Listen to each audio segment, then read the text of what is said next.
from the peaceful Chesapeake Bay with its blue crabs to the colossal snow crabs 1,300 feet deep under the Bering Sea. Today, we're heading to the US to learn how billions of crabs are harvested, processed, and exported here.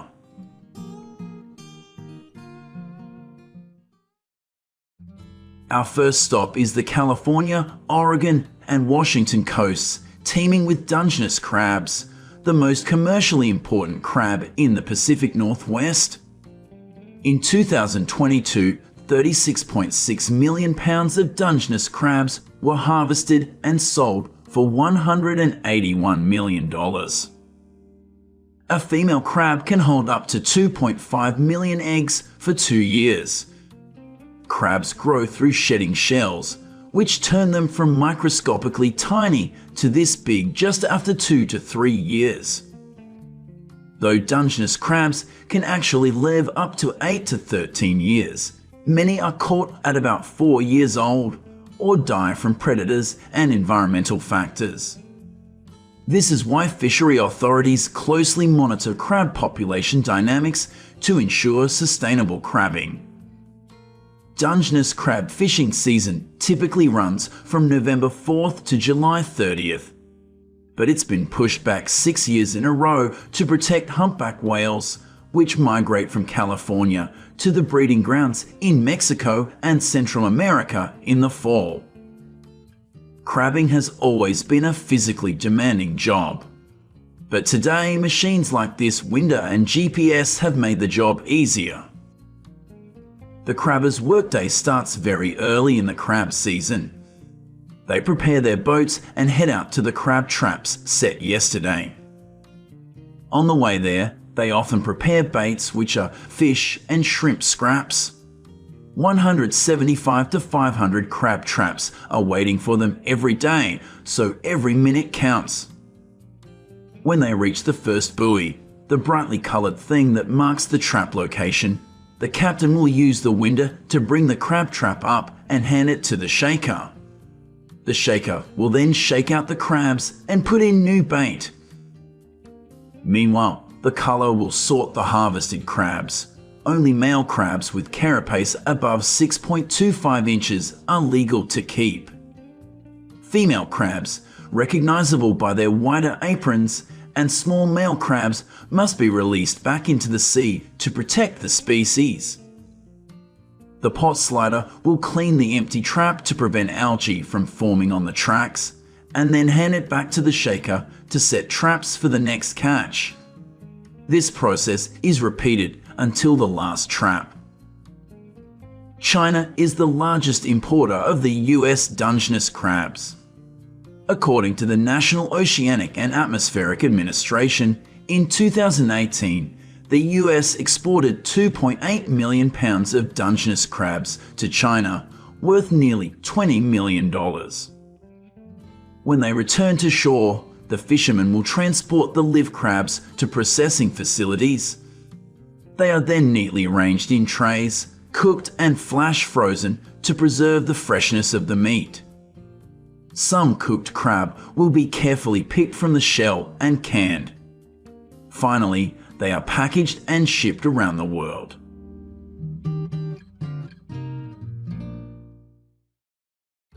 Though hard-shelled Dungeness crabs are prized for their succulent and buttery meat, many people throw away their soft-shell counterparts because they taste like bland jelly.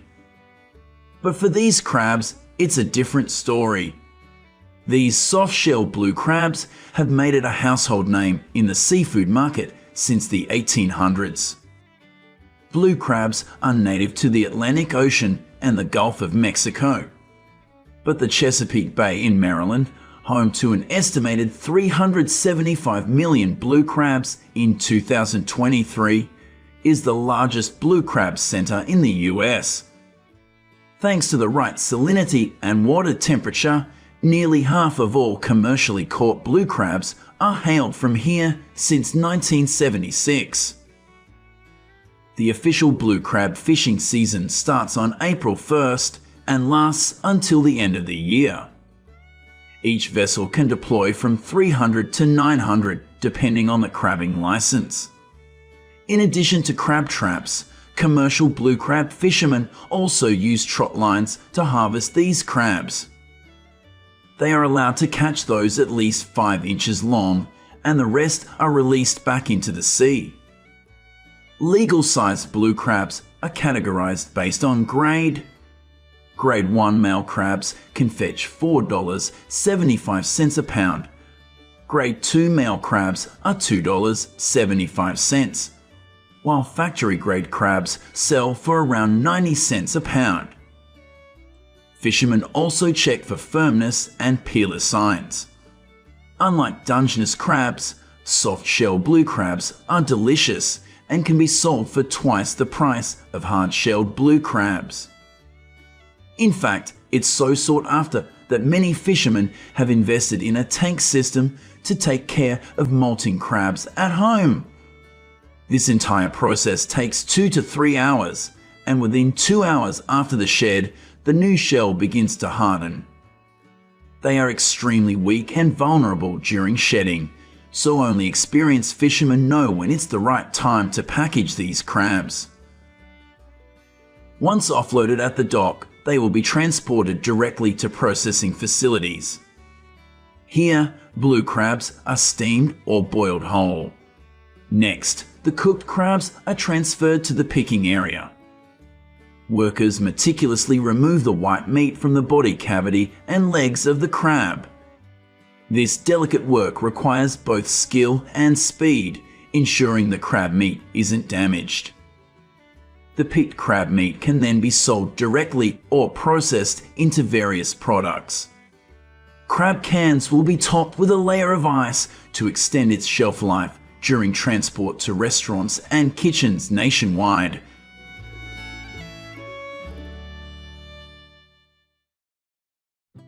These are snow crabs. They can live up to 20 years under the Bering Sea, Alaska at 39 degrees Fahrenheit.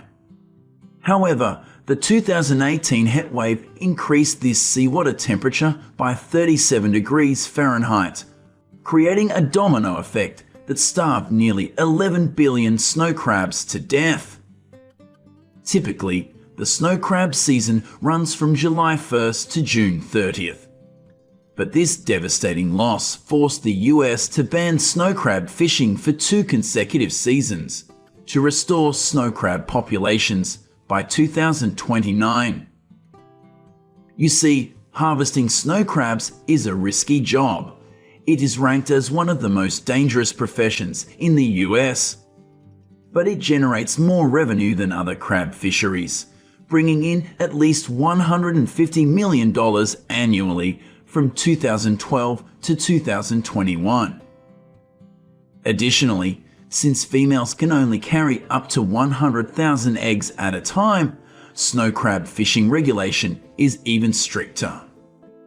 In 2020, each vessel was allowed to catch a maximum of 45 million pounds of snow crab, but the catch quota is set annually based on the current snow crab population. Giant snow crab traps baited with herring, mackerel, or squid are thrown into the sea in the morning. After a day lying on the cold seabed, the fishermen pull the traps back onto the boat. Only male crabs with carapaces at least 3.8 inches wide, a size that takes them at least 7 years to reach, are legal to keep. That's why a minimum mesh size of 5.3 inches is set, to make sure females and undersized male crabs can return alive to the ocean. After sorting, the caught crabs are immediately placed in tanks of cold seawater to stay fresh, otherwise they must be frozen within 1 hour or they will spoil. According to the National Oceanic and Atmospheric Administration, around 80 million pounds of snow crab have been caught annually over the past 72 crab seasons.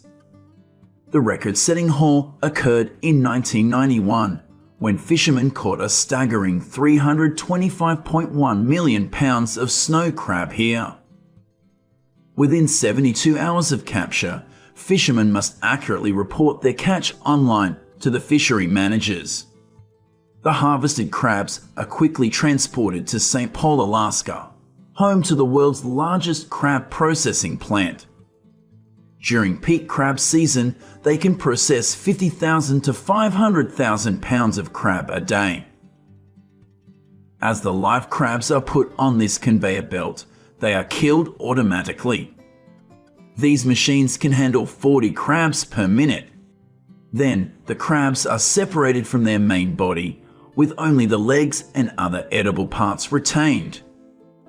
Once the parts are separated by grade based on size, they are placed in containers, each holding about 45 pounds. Each container is cooked for 18 minutes at 210 degrees Fahrenheit.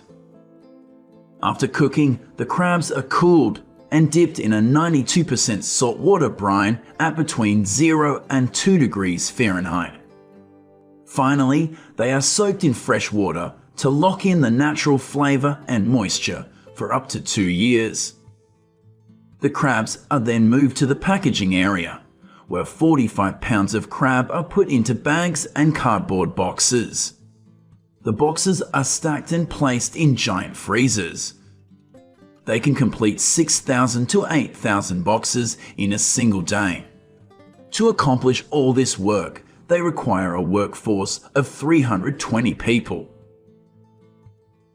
The cold ocean gives snow crab its signature sweet flavor sought after worldwide.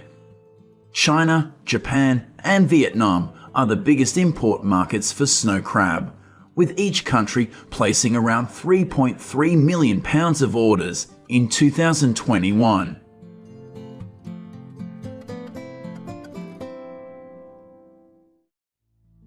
Hello, my friends.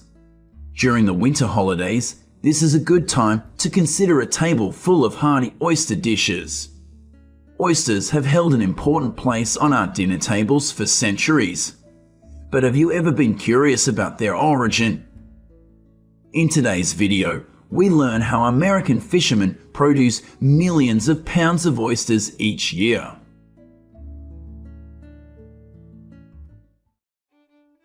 In 2023, the United States will produce 45.3 million pounds of oysters worth about $221 million.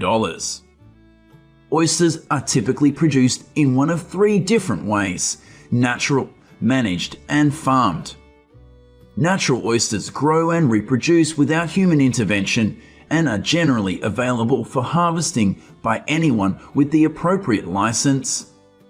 In contrast, managed oysters are monitored by harvesters, who periodically scrape the layers to reduce aggregation. For farmed oysters, fishermen often use traditional methods.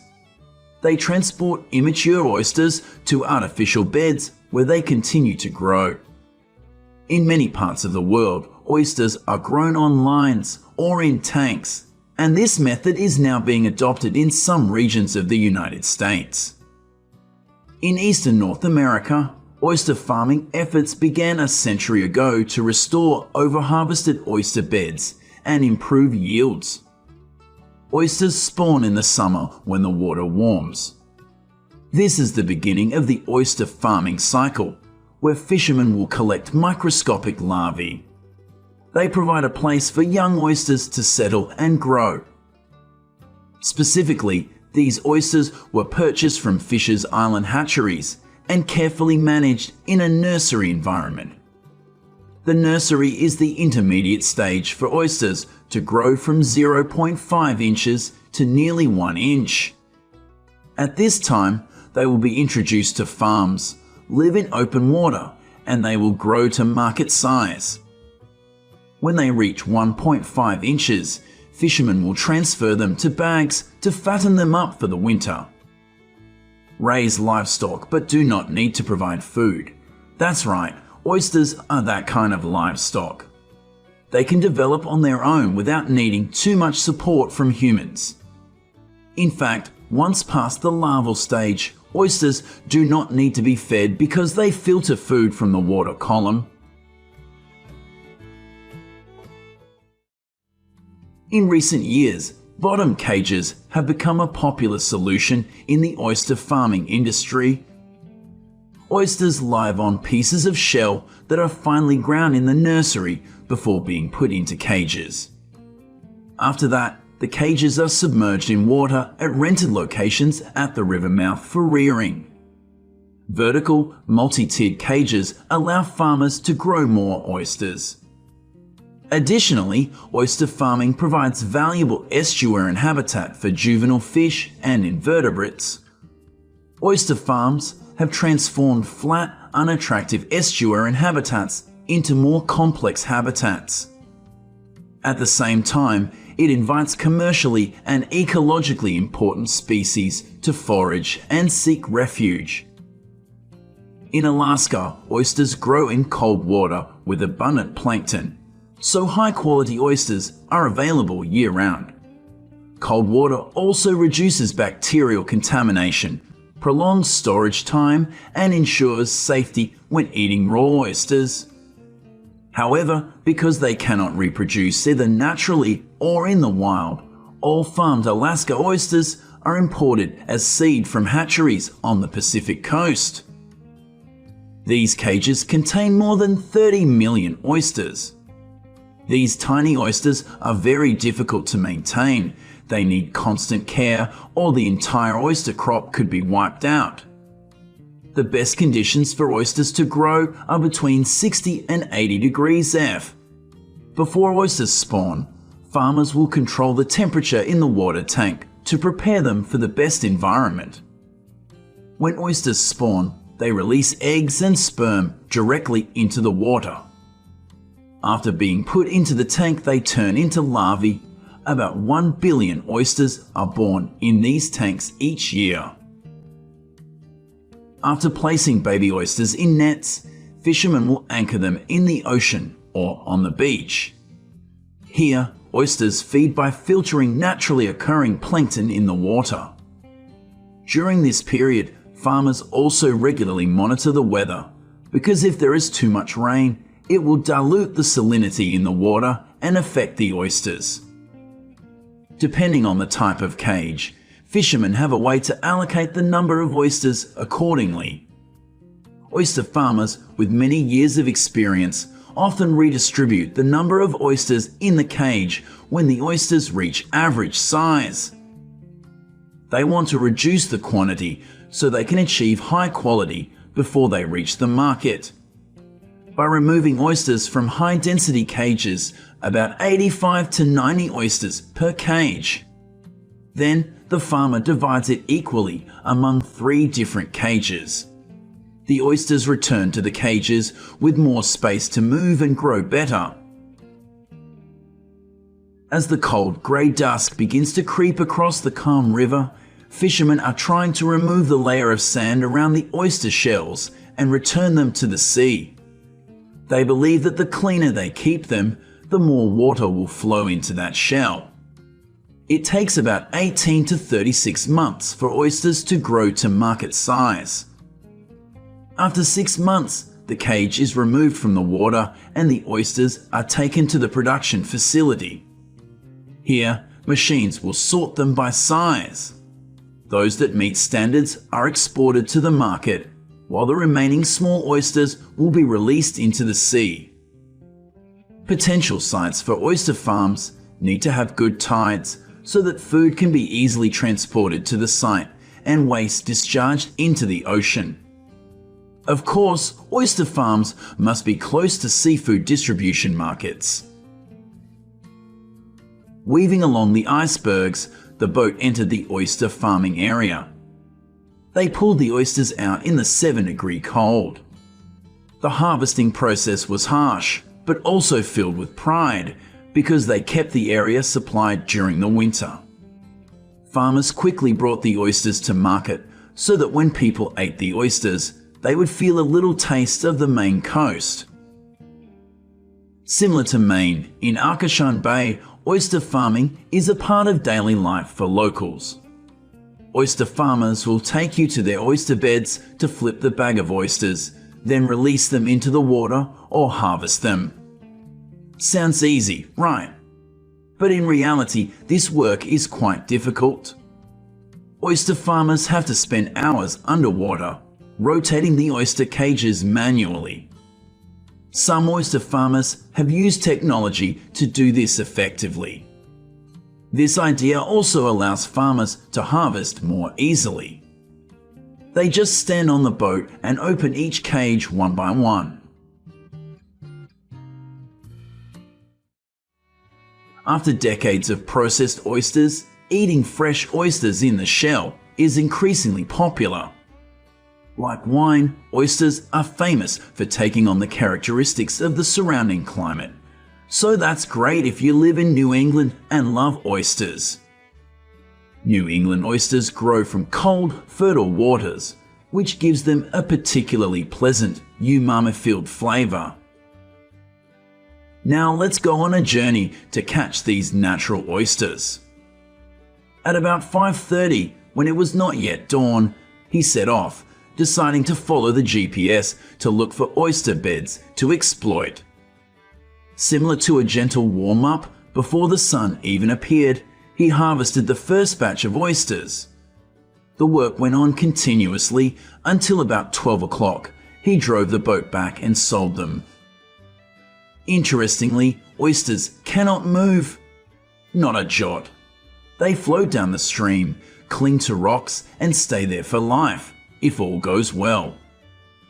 The oyster has a rich flavor, conveying the crisp, fresh saltiness of its pristine environment. In addition to being delicious and nutritious, oysters also play a role in maintaining healthy ecosystems. They filter their food, removing particles and pollutants such as excess nitrogen from the waters where they live. Additionally, because oyster larvae survive by clinging to hard surfaces, oysters also help rebuild coral reefs. The sun was setting, and he steered his boat in a slow circle in San Antonio Bay before harvest. Fishermen began pulling up traps, chopping small blocks of oysters with axes and sorting them right on the boat. They make most of their money in a year by harvesting oyster reefs. In April, the oyster season ends with exciting activities. It was the last week of the fishing season, and they needed to move faster, getting bigger hauls of oysters. In 2023, the state allowed each oyster boat to haul about 50 bags or crates per day. They must implement that quota to protect markets and resources. Unlike oyster farming, oyster fishing is based on luck. Natural oysters will also not have the same appearance and size as farmed oysters. But in return, oysters grown in a natural environment bring a different flavor. At the same time, fishermen do not have to spend huge costs on raising livestock. Once the oysters are harvested, it's a race against time to get them safely to consumers. Quality oysters are washed, tagged with ordering information, and canned. Besides, fishermen will add ice and place them in the cooler for about 2 hours to meet FDA guidelines. Trucks will transport them to stores and distributors across the United States.